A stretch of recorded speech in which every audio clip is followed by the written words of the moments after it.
saya akan share screen saya supaya teman-teman bisa mengikuti dengan baik, karena saya orangnya agak visual, jadi saya bisa menjelaskan kalau melihat gambar. Baik teman-teman, saya akan cepat sedikit, jadi nanti jangan kaget kalau saya agak-agak cepat temponya ya. Tapi pasti ada hal-hal tertentu nanti saya akan juga melambat, tapi pastikan di tangan teman-teman ada Alkitab. Baik, minggu lalu atau beberapa hari pertemuan sebelumnya, saya yakin kita sudah pernah mendengarkan The Faith of Moses Part 1. Ya, sekarang kita akan berbicara The Faith of Moses Part 2. Tapi sebelum kita ke sini, saya mau share gambar ini sedikit. Teman-teman mungkin bisa lihat ya. Ini adalah gambar yang stuck with me, ya. Are you running from God, gitu ya. Teman-teman pernah nggak ada di satu saat di mana teman-teman melakukan sesuatu yang tujuannya baik, tapi caranya salah. Lalu setelah teman-teman tahu bahwa hasil dari perbuatan itu salah, teman-teman bukannya mengaku salah, karena takut gitu teman-teman lalu melarikan diri, escape from God, lari dari hadapan Tuhan dan bersembunyi gitu ya, bersembunyi tidak mengaku kepada Tuhan atau tidak repent ya, kita tidak bertobat tapi malah kita melarikan diri gitu ya. Kira-kira latar belakangnya sekarang begitulah kehidupan Moses ya, kehidupan Musa. Dia lari dari Tuhan karena sebelum kejadian ini dia membunuh salah seorang orang Mesir, dan semua orang bahkan bangsanya sendiri pun tidak mau membela dia gitu ya. Dia melarikan diri dari Tuhan. Dan kalau teman-teman belajar psikologi, orang-orang yang melakukan kesalahan itu biasanya dia feeling guilty ya. Dia merasa bersalah, dan biasanya ketika dia merasa bersalah, defense-nya itu tinggi atau pokoknya kalau kita bilang sesuatu enggak gitu ya, ketahuan gitu ya. Jadi itulah latar belakang Musa ini. Sedikit saya memberikan gambaran apa sih sebenarnya yang terjadi dengan Musa begitu ya. Lalu teman-teman, ini adalah pembahasan kita hari ini, The Faith of Moses, iman dari Musa. Musa ini adalah salah satu pahlawan di dalam Ibrani 11 yang mungkin partnya dia agak besar, agak banyak dibahas. Nanti minggu depan kita akan masuk The Faith of Moses Part 3 ya. Dan hari ini kita akan membahas dari Ibrani, kita akan khusus Ibrani 11 ayat 27 dan 28. Teman-teman boleh ada yang membacakan, volunteer. Ibrani 11 ayat 27 sampai 28. Ini kita ngomongin part 2, part 3-nya nanti. Ada yang boleh membantu saya untuk membaca Ibrani 11 ayat 27 dan 28. Bisa out loud dengan suara yang lantang. Ibrani 11 ayat 27 sampai 28. Karena iman, maka ia telah meninggalkan Mesir dengan tidak takut akan murka raja. Ia bertahan sama seperti ia melihat apa yang tidak kelihatan. Karena iman, maka ia mengadakan Paskah dan pemercikan darah, supaya pembinasa anak-anak sulung jangan menyentuh mereka. Baik, teman-teman di share screen saya bagi dalam King James Version. Ini agak sedikit, sebenarnya sama sih, cuman dalam versi bahasa Indonesianya agak beda sedikit. By faith, ya, by faith. Saya sebenarnya mau highlight yang bagian bawahnya ini. For he endure as seeing him who is invisible. Jadi ini bagian yang sebenarnya sangat penting ya. Kalau kita lihat, kalau di bahasa Indonesia itu tidak ada kata him ini, tidak terlihat begitu jelas. Tapi ketika teman-teman lebih melihat kata-kata ini di ayat 27, ini kita tahu him itu siapa? Him itu adalah Tuhan sendiri. Jadi sebenarnya kalau kita lihat ayat 27 ini, sebenarnya kalau kita lihat ini kayak bertolak belakang. Teman-teman secara cepat coba buka di Keluaran 2 ayat 14. Di Keluaran 2 ayat 14 itu jelas-jelas salah satu alasan kenapa Musa melarikan diri karena dia takut kepada raja. Tetapi kenapa di Ibrani ini dikatakan dia tidak takut atas amarah raja ya. Ini kayak bertolak belakang apa yang terjadi gitu ya. Ini hal yang akan kita bahas lebih dalam lagi pada malam hari ini. Dan di ayat 28, through faith he kept the Passover and the sprinkling of blood lest he that destroy the firstborn should touch them. Jadi ini hal yang kita, kalau teman-teman lihat ayat 28 ini sebenarnya berbicara tentang tulah ke-10. Tuh ya. Baik, saya lanjut teman-teman. Teman-teman, kalau kita membahas tentang Musa, sebenarnya kita akan related dengan kitab Keluaran. Kita tahu bahwa Musa lah yang menuliskan semua kitab Kejadian, ya, 5 Kejadian, Keluaran, Imamat, Bilangan, Ulangan, itu Musa yang menuliskan, dan Tuhan sudah mempersiapkan Musa untuk menuliskan bagian itu. Tapi kita tidak akan membahas lebih banyak ke situ, itu hanya beberapa hal yang mungkin latar belakang yang perlu kita tahu. Tapi teman-teman, saya mau bahas ini sedikit. Sekarang kalau teman-teman buka di Keluaran 3, itu sebenarnya latar belakangnya Musa ini sedang mengembalakan kambing mertuanya Jethro, ya. Lalu dia ini melihat ada di kejauhan itu ada api, tapi api ini kok nggak membakar samak-samak di sebelahnya. Dia mau lihat gitu ya, dia mendekat. Dia mulai mendekat, lalu dia lihat. Lalu tiba-tiba dia mendengar suara Tuhan. Musa, Musa. 2 kali Tuhan memanggil, lalu Musa menjawab, ya Tuhan. Itu ya. Lalu Musa ini sadar bahwa itu Tuhan, dia langsung bilang, ya Tuhan. Gitu ya. Ketika dia menjawab, Musa ini langsung takut ya. Dia takut karena dia tahu dia melakukan sesuatu kesalahan. Dia takut juga bahwa di situ ada Tuhan, ada malaikat Tuhan, dan di situ ada Allah sendiri. Kalau teman-teman lihat ada tulisan Allah, itu berarti memang Allah sendiri, bukan hanya malaikatnya di situ. Nah, kita melihat bahwa Musa ini sekarang dia sedang melakukan pekerjaan sehari-harinya dan dia bertemu Allah. Lalu ketika pertama sekali ketemu setelah 40 tahun dia melarikan diri dari kejadian sebelumnya, dia ketakutan. Sekarang berarti Musa ini umur 80 ya teman-teman ya. Dia udah cukup tua begitu ya. Dia melihat dia bertemu kembali dengan Tuhan ketika Tuhan memanggilnya. Lalu teman-teman baca di Keluaran 3 tuh, Tuhan memperkenalkan diri kembali kepada Musa. Dia bilang, aku ini Allahmu, Allah Abraham, Ishak dan Yusuf. Dia memperkenalkan diri kembali. Teman-teman baca lagi di ayat 3 itu. Lalu setelah itu mereka mengadakan percakapan. Tapi percakapan ini kita akan fokuskan di Keluaran 3 ayat 9 sampai 10. Di Keluaran 3 ayat 9 sampai 10, di Keluaran 9 dikatakan begini. Sekarang seruan orang Israel telah sampai kepadaku, ini Tuhan yang berkata ya. Juga telah kulihat betapa kerasnya orang Mesir menindas mereka. Ini Tuhan menjelaskan kepada Musa, nih loh, setelah kamu tinggalkan selama 40 tahun keadaannya seperti ini ya. Tuhan mengingatkan kembali Musa. Lalu di ayat 10 Tuhan bilang begini, jadi sekarang pergilah, aku mengutus engkau kepada Firaun untuk membawa umatku, orang Israel, keluar dari Mesir. Ini Tuhan langsung kasih tahu ya, ini rencananya, nih planningnya, baru ketemu sekali. Di ayat 3 itu teman-teman kalau lihat ayat 3 itu semua Tuhan menceritakan planningnya kepada Musa, apa yang akan dilakukan. Tetapi apa jawabannya Musa? Tuhan wait ya, tunggu Tuhan, tunggu, jangan dulu gitu ya. Dia bilang tunggu, kayaknya Tuhan nggak ingat, saya ini pembunuh loh, dan saya tuh udah nggak lama nggak di Mesir, lalu saya tuh nggak tahu mereka itu sekarang seperti apa begitu ya. Lalu kalau kita lihat jawabannya Musa ya di Keluaran 3 ayat 11 selanjutnya, tapi Musa berkata kepada Allah, siapakah aku ini? Maka aku menghadap Firaun dan membawa orang Israel keluar dari Mesir. Ini pertanyaan yang sangat tajam ya sebenarnya.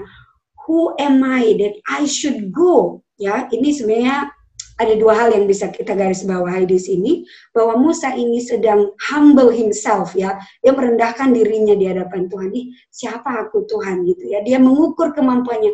Kayaknya tunggu Tuhan, aku kan nggak sanggup deh. Enggak tunggu gitu ya, Tuhan berkata seperti itu. Lalu di ayat 12 Tuhan berkata, ini bersaut-sautan ya mereka ini. Lalu firman-Nya, bukankah aku menyertai engkau? Ini Tuhan bilang, inilah tanda bagimu bahwa aku yang mengutus engkau. Apabila engkau telah membawa bangsa itu keluar dari Mesir, maka kamu akan beribadah kepada Allah di gunung ini. Ini Tuhan kasih pemaparan. Tuhan bilang, Musa, aku bareng kamu, aku menyertai kamu takut apa sih gitu ya. Tuhan itu bilang sama Musa begitu. Tetapi Musa, apa jawaban Musa? Sebenarnya kalau teman-teman melihat Musa ini hidupnya sangat miracles ya. Dia itu penuh dengan mujizat sebenarnya. Dari kecil ketika semua seumurannya dia dibunuh, dia sendiri selamat. Dia diangkat oleh putri Firaun. Tetapi begitupun ibunya tetap mengasuh dia. Dan dia bersekolah di tempat di mana mungkin kalau pada saat ini itu seperti mungkin pusat pendidikan, mungkin kita bilang US ya. Atau tempat di mana semua teknologi pendidikan itu maju gitu ya. Tetapi dia masih meragukan Tuhan sebenarnya di sini. Dia masih bilang, Tuhan tunggu, jangan gitu ya. Oke, mari kita lanjutkan teman-teman.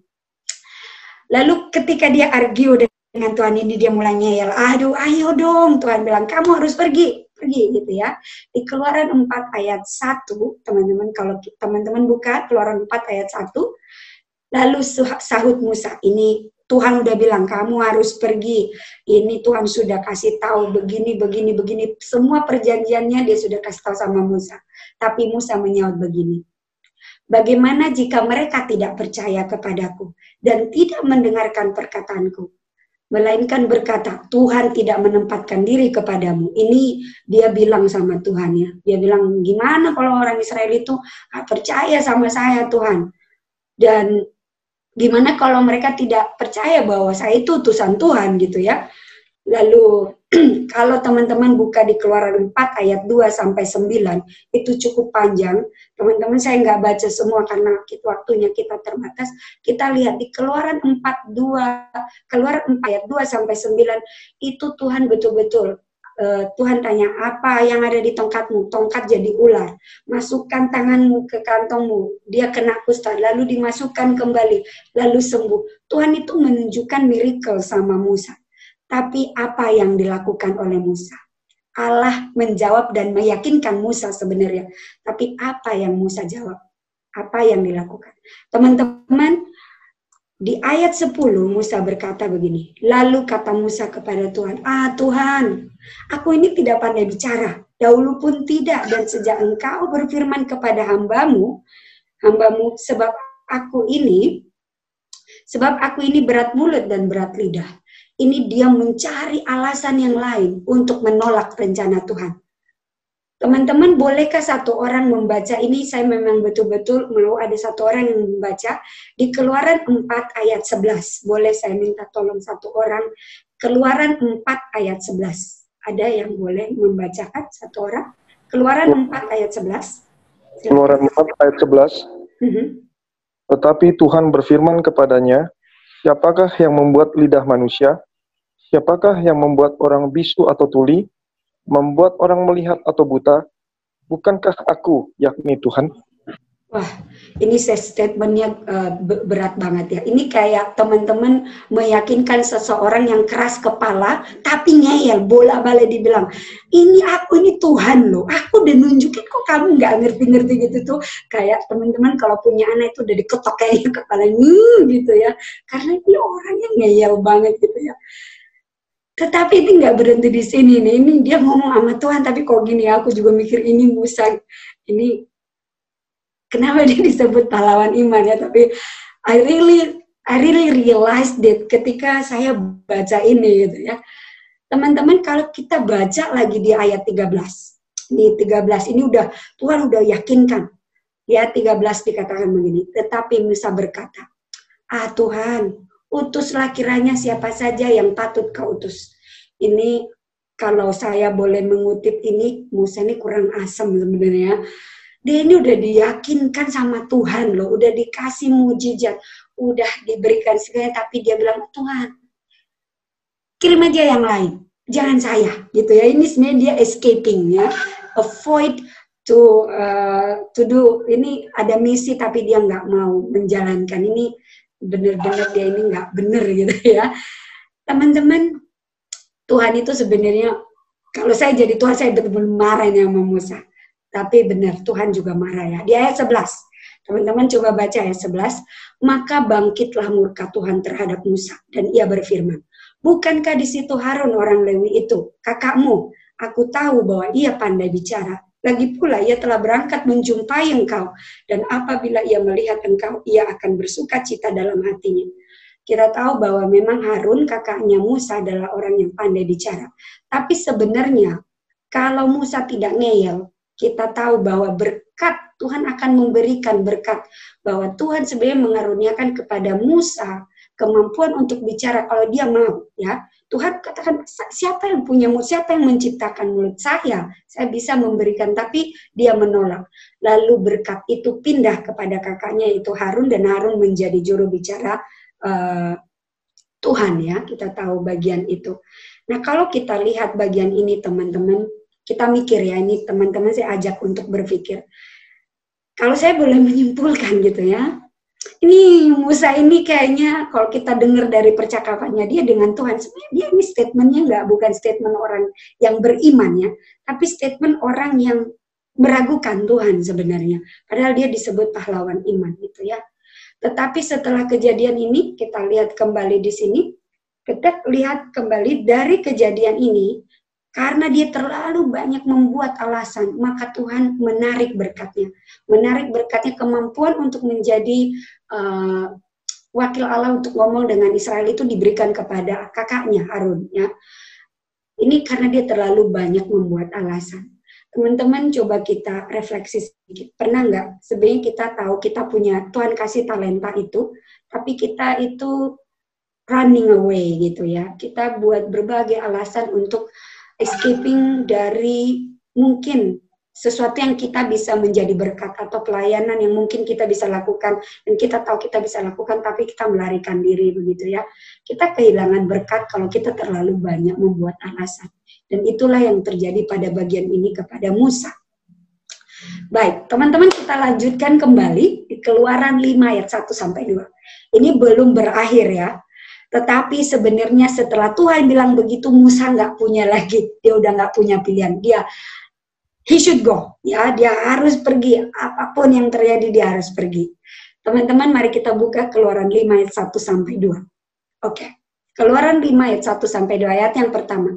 Kemudian Musa dan Harun pergi menghadap Firaun, lalu berkata kepadanya, beginilah firman Tuhan Allah Israel, biarkanlah umatku pergi untuk mengadakan perayaan bagiku di padang gurun. Ini setelah kejadian itu Musa dan Harun turun ke Mesir, ya, dia menghadap Firaun. Lalu kira-kira teman-teman apa jawabannya Firaun, ya? Mari kita lihat di ayat 2 apa jawabannya Firaun. Tetapi Firaun berkata, siapakah Tuhan itu? Ya, ini keras sekali sebenarnya, dia berkata, siapa Tuhan itu yang harus kudengar firman-Nya untuk membiarkan orang Israel pergi, itu, ya. Jadi ini statementnya kuat banget. Firaun ini benar-benar mengatakan siapa itu Tuhan, ya, karena dia memang beranggapan bahwa dialah Tuhan, ya. Firaun memang dianggap Tuhan oleh orang-orang Mesir pada saat itu. Tidak kenal aku Tuhan itu, dan tidak juga aku akan pergi membiarkan orang Israel pergi. Ini first assignment dari Tuhan, tugas pertama, dan langsung berat, ya, tidak diberikan. Siapa kamu, gitu, ya, siapa itu Tuhan? Saya nggak kenal itu Tuhan, kata Firaun, ya, pada Musa. Teman-teman, kalau kita lihat, kita pikirkan kembali, setelah Musa dan Harun pergi menghadap Firaun, Firaun itu marah sebenarnya, ya. Dia bilang, ya udah, sepertinya kalian ini punya banyak waktu luang. Sekarang kalian tetap harus membuat bata, tapi sekarang kami nggak akan memberikan jerami. Jadi ketika mereka ini, Musa dan Harun, pergi kepada Firaun, mereka bahkan bukan mendapatkan sesuatu yang baik, gitu, ya, malah semakin parah, dan bangsa Israel itu disiksa, ya. Keluaran 5 ayat 20-23. Oke, bolehkah satu orang dari antara teman-teman membacakan Keluaran 5 ayat 20-23? Boleh satu orang yang membaca out loud dengan suara yang keras? Keluaran 5 ayat 20-23. Keluaran 5 ayat 20-23. Ya. Waktu mereka meninggalkan Firaun, berjumpalah mereka dengan Musa dan Harun yang sedang menantikan mereka. Lalu mereka berkata kepada keduanya, kiranya Tuhan memperhatikan perbuatanmu dan menghukumkan kamu, karena kamu telah membusukkan nama kami kepada Firaun dan hamba-hambanya, dan dengan demikian kamu telah memberikan pisau kepada mereka untuk membunuh kami. Lalu Musa kembali menghadap Tuhan, katanya, Tuhan, mengapakah kau perlakukan umat ini begitu bengis? Mengapa pula aku yang kau utus? Sebab sejak aku pergi menghadap Firaun untuk berbicara atas namamu, dengan jahat diperlakukannya umat ini, dan engkau tidak melepaskan umatmu sama sekali. Oke, thank you. Teman-teman, ini tugas pertama berat banget ya. Yang pertama adalah Firaun itu bahkan menambah beban berat kepada mereka. Bangsa Israel komplain kepada Musa. Musa itu kayak mendapatkan, dia terhempit di tengah-tengah ya. Dari Firaun dia ditekan, dari bangsa Israel dia ditekan, dan dia kayaknya nggak punya jalan keluar. Dan dia merasa, aduh Tuhan, kayaknya itu kan gue udah bilang gitu ya, kalau orang Jakarta, gue udah bilang, salah Tuhan kirim saya, salah, kirim aja yang lain gitu ya. Jadi dia stres. Saya bisa membayangkan ini Musa ini stres. Lalu dia komplain juga sama Tuhan ya. Musa itu komplain sama Tuhan. Apa komplainannya Musa? Apa komplainannya Musa nanti kita akan ngomongin lagi. Tapi ini pertanyaan saya ya. Teman-teman pernah nggak berpikir gini? Ujuk-ujuk ketika Musa dan Harun ini pergi kepada Firaun gitu ya. Lalu dibilang, kasih dong bangsa Israel pergi gitu ya. Terus tiba-tiba Firaun bilang, ya udah bawa aja.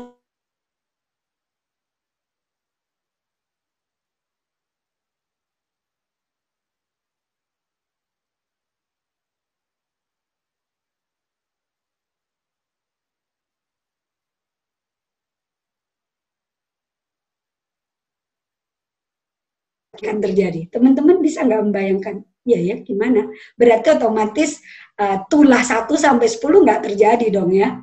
Kira pernah nggak teman-teman berpikir sampai ke situ? Ya, saya nggak mau mendiskusikan itu sekarang. Mungkin pikirin aja ya teman-teman, apa ya yang akan terjadi.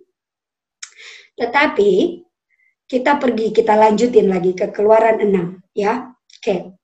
Setelah kejadian itu, Musa dan Harun itu dikomplain sama bangsa Israel sendiri, dan Firaun juga tidak menghiraukan mereka, bahkan dia dibenci oleh bangsa Israel, karena mereka merasa bahwa Musa itu memburuk-burukan bangsa Israel di hadapan Firaun, dan Firaun itu membuat mereka kerja sangat berat gitu ya. Di Keluaran 6 ayat 10, lalu Tuhan bilang, ya udah, sekarang kamu pergi lagi sama Firaun gitu ya. Lalu di ayat Keluaran 6 ayat 10, pergilah Harun ya, pergi Harun sama Musa ke menghadap Firaun. Pergilah menghadap Firaun, katakanlah kepada Firaun, raja Mesir, bahwa ia harus membiarkan orang Israel pergi dari negerinya. Ini Tuhan ini baik ya. Teman-teman, Tuhan itu nggak pernah memberikan apapun sebelum memberitahukan. Jadi dia kasih tahu dulu. Jadi nggak pernah nggak bagus langsung pak enggak. Dia kasih tahu dulu. Dia selalu kasih warning, kasih tahu dulu di awal. Lalu teman-teman kita lihat. Tetapi Musa berkata ini Musa ini udah stres banget ya. Tapi Musa berkata di hadapan Tuhan, orang Israel sendiri tidak mendengarkan aku. Bagaimana mungkin Firaun akan mendengarkan aku? Ini seorang yang tidak patah lidah. Ini dia udah stres ya. Teman-teman bisa nggak mendengarkan kata-kata ini? Kalau teman-teman betul-betul menghayati kata-kata ini kata-kata sebenarnya udah di level stres yang paling bawah, gitu ya. Dan dia sebenarnya komplain, gitu. Ya orang Israel aja nggak dengerin saya Tuhan, apalagi Firaun, gitu ya. Stres banget deh, pasti. Dalam hal ini, teman-teman, sekali lagi Musa meragukan kuasa Tuhan. Dia tidak betul-betul surrender, dia tidak benar-benar devoted to God ya. Dia merasa bahwa ini sesuatu yang seharusnya dia tidak lakukan. Nah, Tuhan tahu ini. Tuhan tahu bahwa dia harus membentuk kembali Musa piece by piece ya.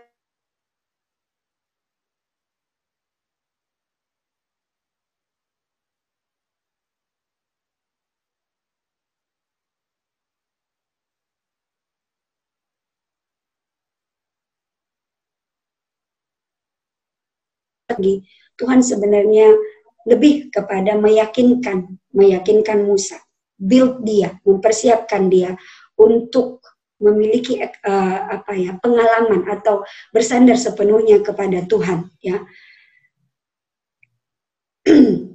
Ini pertanyaan saya tadi ya, mengapa Allah memberikan 10 tulah dan mengapa juga Tuhan mengeraskan hati Firaun? Kenapa pada tulah pertama Tuhan tidak langsung Firaun tidak langsung membiarkan orang Israel pergi? Kenapa sebenarnya? Jawabannya tadi ya, karena Allah ingin melatih kita. Jadi Tuhan itu pun kita itu tidak pernah langsung dikasih nasi keras. Makanya teman-teman, kita itu lahirnya dari bayi ya. Coba pernah nggak teman-teman mikir, gimana kok kita lahir langsung gede gitu ya, langsung besar gitu ya. Gimana ya? Tapi Tuhan itu selalu memberikan proses. Di dalam proses itulah iman kita tumbuh sebenarnya. Jadi iman kepada Tuhan itu tidak pernah dalam sekejap mata, tapi itu piece by piece, sedikit demi sedikit Tuhan memberikan kita dan berjalan bersama Tuhan. Kalau kita lihat semua orang-orang pahlawan iman ini, tidak ada yang langsung mereka benar-benar punya iman kepada Tuhan, tapi sedikit demi sedikit Tuhan membentuk mereka. Ya, bagian ini yang mungkin saya pikir cukup menjadi perenungan yang baik buat kita masing-masing. Baik, sekarang karena Firaun tidak memberikan akses, ya, tidak memberikan dia di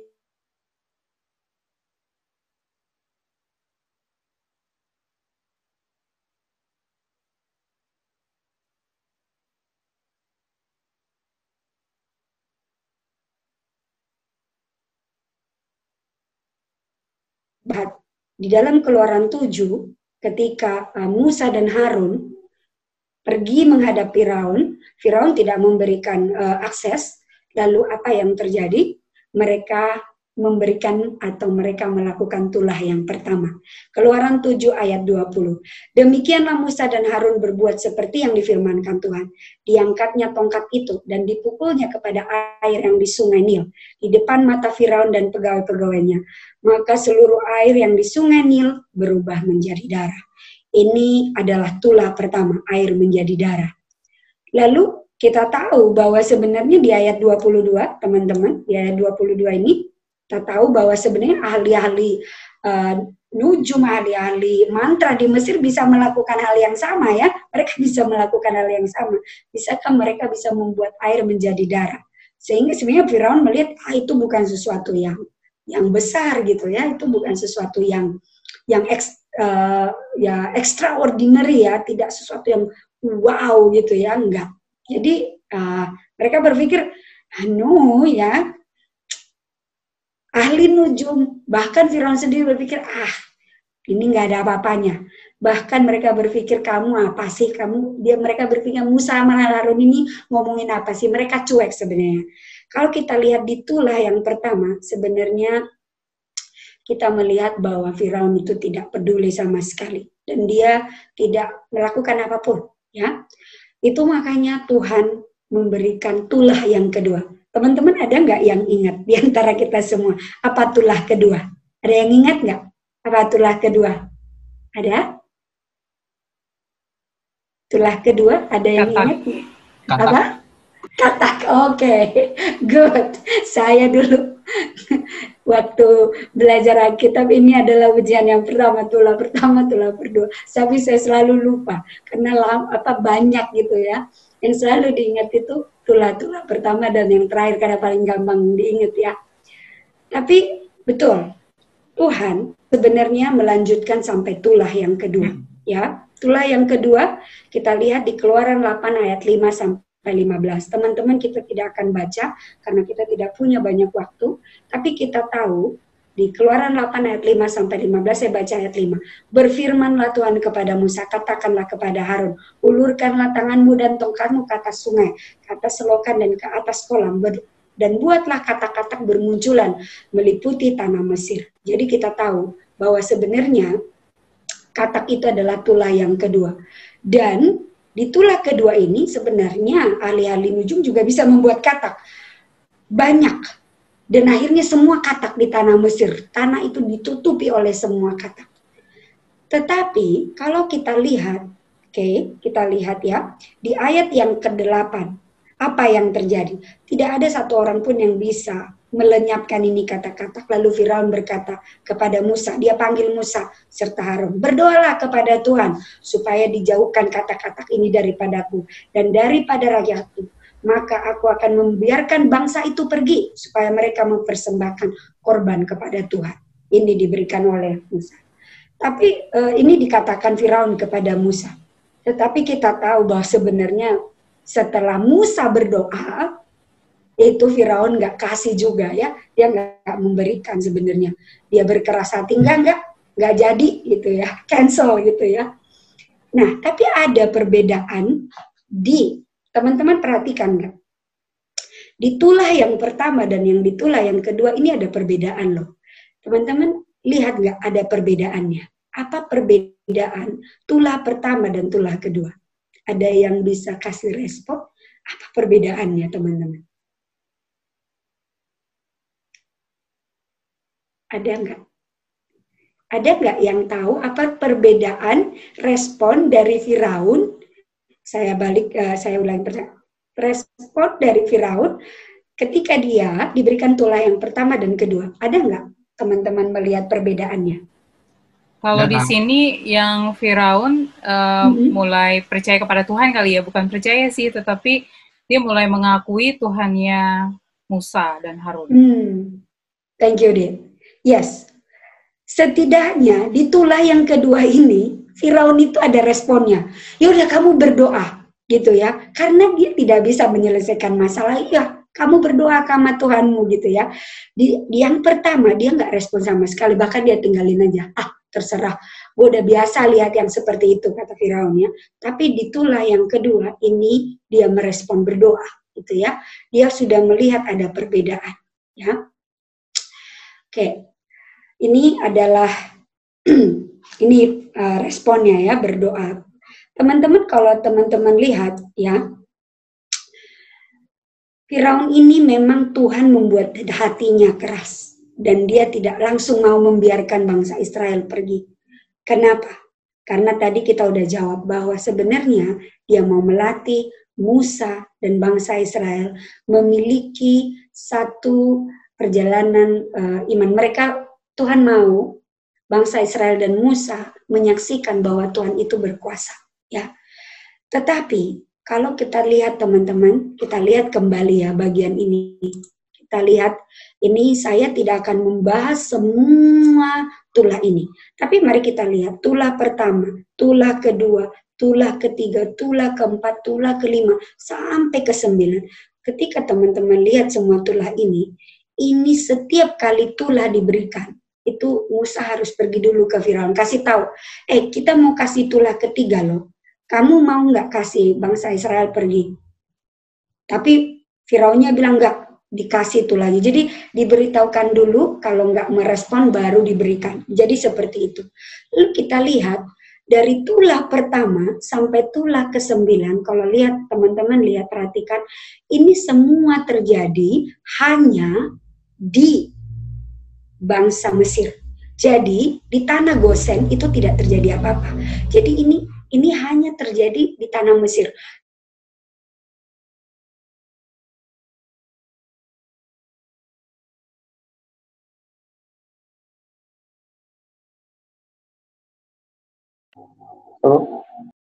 Halo, nggak ada suaranya nih. Nggak kayaknya ini. Heng, suara atau jaringan jelek. Yes, sorry, bisa kedengeran? Ya, ini dengar, tadi hilang. Oh, hilang ya. Oke, saya ulang sekali lagi. Oke, teman-teman, kalau teman-teman lihat, dari tulah pertama sampai tulah ke-9, ini kita lihat bahwa tulah ini semua terjadi hanya di tanah Mesir. Di tanah Gosen, Tuhan tidak memberikan ini. Ini satu pembedaan yang diberikan Tuhan.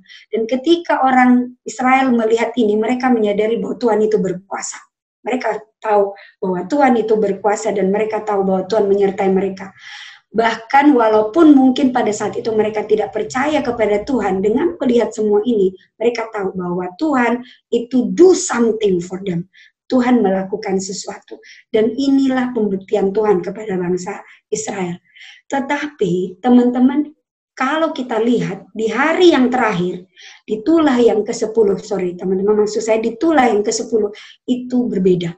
Teman-teman, saya mau kita melihat di tulah yang ke-10. Ini betul-betul berbeda. Saya mau ajak teman-teman untuk membuka secara cepat Keluaran 12 ayat 5 sampai 11. Satu orang membacakan buat kita dengan suara yang kencang. Keluaran 12 ayat 5 sampai 11. Satu orang boleh membacakan? Keluaran 12 ayat 5 sampai 11. Yes. Keluaran 12 ayat 5. Ya. Anak dombamu itu harus jantan, tidak bercela, berumur setahun. Kamu boleh ambil domba atau kambing. 6. Kamu harus mengurungnya sampai hari yang ke-14 bulan ini. Lalu seluruh jemaah Israel yang berkumpul harus menyembelihnya pada waktu senja. 7. Kemudian dari darahnya haruslah diambil sedikit dan dibubuhkan pada kedua tiang pintu dan pada ambang atas, pada rumah-rumah di mana orang memakannya. 8. Dagingnya harus dimakan mereka pada malam itu juga. Yang dipanggang mereka harus makan dengan roti yang tidak beragi beserta sayur pahit. 9. Janganlah kamu memakannya mentah atau direbus dalam air, hanya dipanggang di api, lengkap dengan kepalanya dan betisnya dan isi perutnya. 10. Janganlah kamu tinggalkan apa-apa dari daging itu sampai pagi. Apa yang tinggal sampai pagi kamu bakarlah habis dengan api. 11. Dan beginilah kamu memakannya, pinggangmu berikat, kasut pada kakimu, dan tongkat di tanganmu. Buru-burulah kamu memakannya, itulah Paskah bagi Tuhan. Baik, teman-teman, dari tulah pertama sampai tulah ke-9, bangsa Israel tidak melakukan apapun. Mereka hanya menyaksikan bahwa bangsa Mesir itu diberikan tulah oleh Tuhan dan mereka tidak melakukan apapun. Bahkan mereka tidak merasakan. Tetapi di tulah ke-10 Tuhan spesifik sekali memberikan beberapa aturan. Dan itu ketat sekali aturannya. Kalau lihat teman-teman lihat, itu aturannya ketat sekali. Harus kambing jantan umurnya sekian, makan sekian, dan seterusnya dan seterusnya. Harus kamu tempelkan di darahnya itu harus kamu buat dioleskan di depan pintu rumah kamu. Ini tulah ke-10, teman-teman pasti tahu, yaitu kematian anak yang pertama. Dan kita tahu bahwa sebenarnya tulah-tulah ini kalau kita belajar lebih lanjut lagi, ini sebenarnya simbol-simbol, ya. Tetapi kita sekarang berbicara tentang kehidupan bangsa Israel. Ini Tuhan spesifik memberikan, dia tidak memberikan pengecualian baik oleh bangsa Israel maupun oleh bangsa Mesir. Mereka merasakan hal yang sama kalau mereka tidak melakukan apa yang Tuhan perintahkan. They have to do something. Ya, bangsa Israel itu harus melakukan sesuatu. Kalau tidak, mereka akan merasakan konsekuensi dari kematian anak sulung.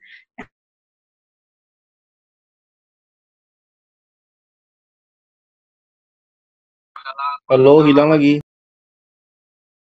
Kita sabar ya, tunggu Sister Sani, karena memang signal itu di luar kuasa dia juga sih. Kita sambil nunggu aja ya. Pergi, ya. Oke, baik. Oke, teman-teman, saya tidak akan melanjutkan pembahasan ini lebih lanjut lagi, karena teman-teman bisa baca ini di dalam Keluaran 12. Tetapi yang paling saya garis bawahi, teman-teman, adalah bagian ini. Sebenarnya di dalam kehidupan kita sekarang, kita ini sedang dapat tulah, ya. Ini saya tidak mau sih sebenarnya bilang ini tulah, tetapi sekarang kita sedang mengalami tulah, yaitu COVID-19, ya. Bahwa teman-teman bisa dengar suara saya nggak? Halo, teman-teman? Bisa. Maaf ya, ini internet saya, makanya saya matikan, saya nggak share video ini karena ini mengurangi bandwidth internet connection-nya. Jadi teman-teman. Oke, lanjut. Yes, thank you Brother Ali. Ya, nggak apa-apa. Teman-teman, kita ini sekarang ada di dalam satu tulah, ya semua dunia kita sekarang mengalami hal ini. Kita tidak mau pandang kita ini Kristen, mengenal Tuhan atau enggak, ya we experience this, ya.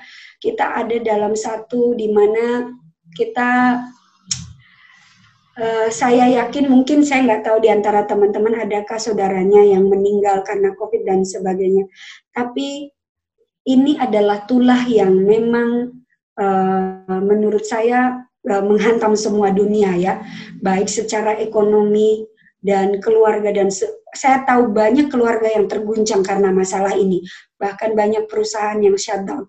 Di Bali sekarang banyak perusahaan yang tutup ya, banyak anak-anak yang nggak sekolah karena they don't have money ya, mereka nggak punya uang. Dengan ini, dengan hal ini, dengan tulah ini, mari kita sebutlah ini tulah ya. Sebenarnya dengan ini, apakah kita sebenarnya, apa pilihan kita? Apakah kita benar-benar mendekatkan diri kita kepada Tuhan? Atau maksudnya, Tuhan, saya tahu ini tanda darimu. Saya mau lebih baik lagi dan mau menyerahkan segala sesuatu. Apakah iman kita benar-benar lebih kuat ya kepada Tuhan? Atau sebenarnya kita itu kita itu semakin bergumul kepada dosa gitu ya. Kadang kita mungkin bisnis kita lemah, kita jadi menggerutu, kemudian kita marah kepada istri kita atau kepada anak-anak kita, atau mungkin kita blame others ya, kita menyalahkan orang, atau mungkin kita pikir, Tuhan, ini biasanya saya dapat per bulan itu sekian juta, sekarang saya nggak punya uang, tapi saya harus kasih ini, dan itu mungkin melemahkan kita, dan kita tuh kita komplain kepada Tuhan. Atau apakah dengan ini kita belajar untuk surrender kepada Tuhan? Ini bagian yang cukup menarik menurut saya, dan ini juga refleksi buat kita sendiri. Teman-teman, ini pertanyaan ini yang tadi saya berikan di awal, saya berikan lagi. Are you running from God? Ya, apakah kita melarikan diri dari Tuhan? Apakah kita bikin so many excuses for ourselves untuk tidak menurut kepada Tuhan? Tuhan, saya menderita ini, saya ini. Bahkan kita argue dengan Tuhan. Apakah kita melarikan diri dari Tuhan? Atau dengan semua hal ini, kita mendekat kepada Tuhan. Dan seperti Musa tadi ya, dengan ini kita lihat ketika Musa, kita lihat kembali perjalanannya dia. Tuhan bilang Musa itu adalah orang yang paling lembut hatinya, yang pernah hidup di atas bumi. Oh, kita baca di Mazmur.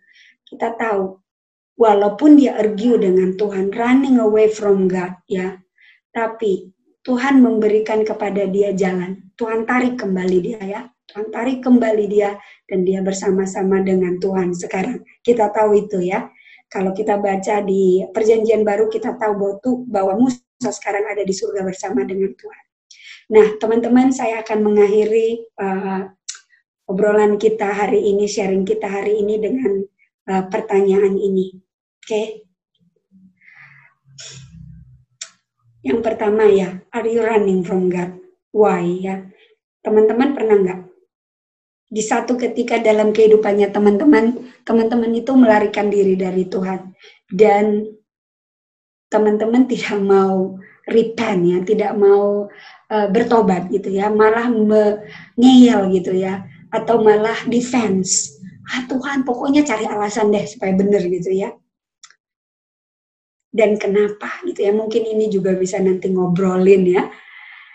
Atau apakah teman-teman pernah meragukan kuasa Tuhan, padahal teman-teman udah tahu Tuhan itu berkuasa, tapi kita ragu gitu ya, ragu banget. Dan kita, padahal Tuhan udah kasih berkatnya, tapi kita ragu ya. Bener gak sih Tuhan, kayak Musa itu ya, udah dikasih tahu, nih loh saya kasih, masukkan tanganmu, jadi kustata, keluarkan lagi, semua itu. Dia masih argue dengan Tuhan. Apakah kita pernah juga ada di posisi ini? Saya yakin mungkin pernah ya. Nanti mungkin bisa share di grup masing-masing. Pertanyaan yang terakhir ya. How do you find your way back home ya? Gimana teman-teman bisa balik lagi ke rumah? Bertemu, maksudnya ke rumah itu artinya kepada Tuhan. Pasti ada turning point kita ya, balik kepada Tuhan. Ada pasti di mana kita, Tuhan kayaknya memang saya ini berdosa, saya harus balik gitu ya. Apa yang trigger teman-teman akhirnya you find your way back to God ya, you find it. Okay, I think that's it teman-teman. Apa yang saya mau share malam ini adalah kita punya pergumulan. Biarlah pergumulan-pergumulan kita itu membawa hidup kita lebih dekat kepada Tuhan. Bukan kita cari excuses, cari ngeyel di hadapan Tuhan, dan kita escaping and defense ourselves ya. kita defense ourselves. We said, God, this is not true ya. Atau kita benar-benar surrender ya. Itu menjadi pergumulan kita masing-masing. Mari kita nanti ngobrolin di breakout room kita.